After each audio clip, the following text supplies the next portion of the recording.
Bienvenidos a Rock and God, un canal donde hablamos de rock cristiano, de bandas y también del contraste con la música secular. Hoy el video se llama ¿Puede un cristiano escuchar a Patricio Rey y sus redonditos de ricota? Es un tema poco tratado y para mí muy personal, porque soy ricotero de ley desde hace muchos años y durante mucho tiempo esta pregunta me generó un conflicto real. Para el que no los conoce, Los Redondos fueron y siguen siendo una de las bandas más influyentes del rock argentino. La banda de las bandas.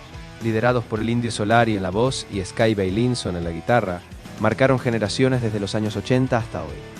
Pero no es solo música, hay una mística muy fuerte alrededor de la banda, y de eso vamos a hablar más adelante. Ahora vamos a la pregunta, ¿está bien o está mal escucharlos? La realidad es que no hay una respuesta directa, no es simplemente un sí o un no. Como cristianos, la pregunta más honesta que podemos hacernos no es si está permitido, sino si conviene. Y esto aplica no solo a Los Redondos, sino a cualquier banda o contenido que consumimos. A mí me ayuda a pensarlo así. ¿De qué mesa me estoy alimentando? ¿Esto que escucho me acerca a Dios? ¿Me edifica? ¿Me hace crecer espiritualmente o con el tiempo se vuelve un tropiezo? Si sos creyente, sabes que no solo existe un mundo natural, también hay un mundo espiritual que influye sobre él. Y eso es algo que no podemos ignorar al tomar decisiones. Ahora alguien podría decir, entonces no puedo escuchar ninguna banda secular, todo es Dios o el diablo.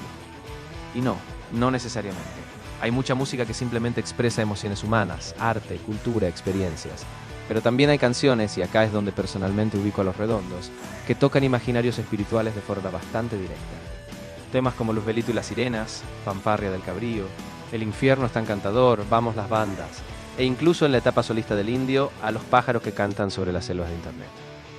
Son canciones que como mínimo trabajan con símbolos, personajes y mundos espirituales.